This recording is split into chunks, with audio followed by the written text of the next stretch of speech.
Endorsement passed because he understands the law enforcement must have the tools it needs to protect America's families and their communities. He applies the same philosophy to the defense of our country through his strong support of the military. We had an excellent relationship with Pat Toomey when he represented the Lehigh Valley in the House of Representatives, and we are confident that the relationship will continue when he is in the United States Senate. When Pat was in the House, he co-sponsored legislation and will continue to support legislation to fix the unfair rules that prevent public sector employees from receiving their full Social Security benefits.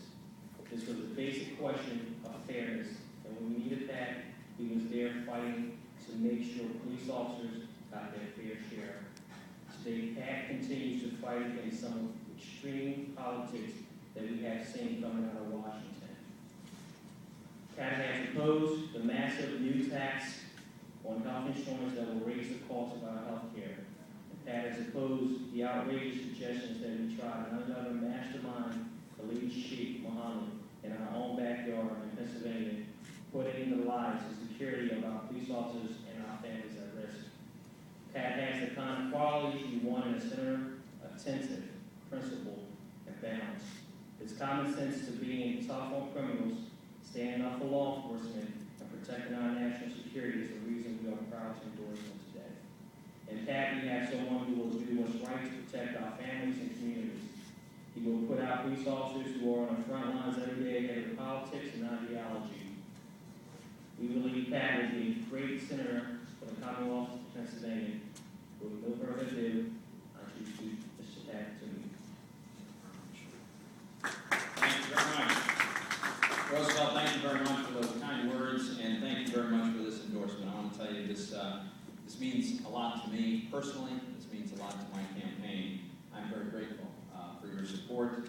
I appreciate the deliberative process that the FOP went through, giving each candidate an opportunity to meet, to make our case, to take questions, and then for your consideration. And of course, I'm very grateful that you decided to support my candidacy. I understand that earlier today, many members of the FOP in this area were at a dedication ceremony to honor a fallen officer, Officer Isabel Nazario, who lost her life in the line of duty.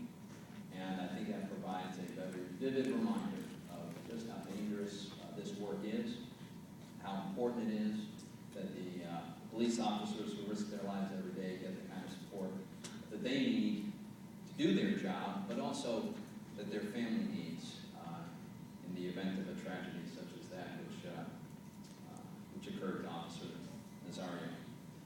This is a big organization, 41,000 law enforcement officers across Pennsylvania, men and women who work for all of us, keep us safe, and take great risks to do so. The federal government can play a role to make sure that the tough work that our law enforcement community has to undertake doesn't become even more difficult, but rather we should work to try to alleviate the burden where we can. When I served in the House, as Roosevelt mentioned, I had a great working relationship with the Allentown FOP, which was the largest FOP organization in the congressional district that I represented. And I look forward to having that kind of close working relationship when I'm in the Senate. Roosevelt mentioned an anomaly. I think it's an unfairness in the Social Security system that penalizes police officers and some other folks in the public sector. And when they brought this to my attention, the Allentown FOP, that is, when I was serving in the House, they made a very compelling case that it's a matter of simple fairness. This is something that ought to be changed. So I was happy to co-sponsor the legislation that would do that. I was also happy to support legislative grants that would make sure that our law enforcement community has the resources that we need, especially in this post 9/11 world where we ask more from our police officers. We ask for more capabilities, we ask for more security, more kinds of protection, and more types of response in the event of a terrorist attack, for instance. It's incumbent upon us to make sure they've got the resources to carry out that mission. One last point that I'd like to make, and that goes to a real contrast between myself and my opponent, Joe Sept.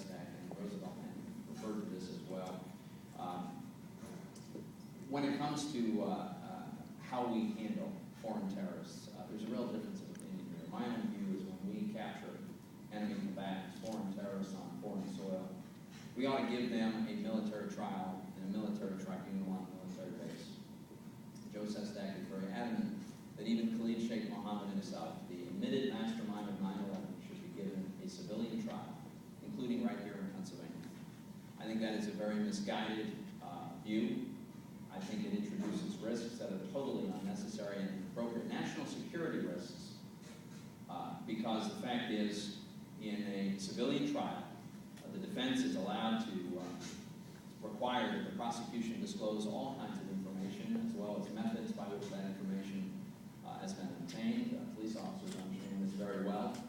And we are under no obligation to help our terrorists by providing that kind of information. But it also creates a very serious local security risk. As you can imagine, the kind of attention and crowds and the type of characters that might well be drawn to a civilian trial of someone as notorious as Khalid Sheikh Mohammed. So this is yet another real stark contrast. But at the end of the day, I just want to say that I'm very, very grateful for this endorsement. I appreciate Officer Poplar for his comments today, for the process that you've gone through, and I just look forward to continuing a great working relationship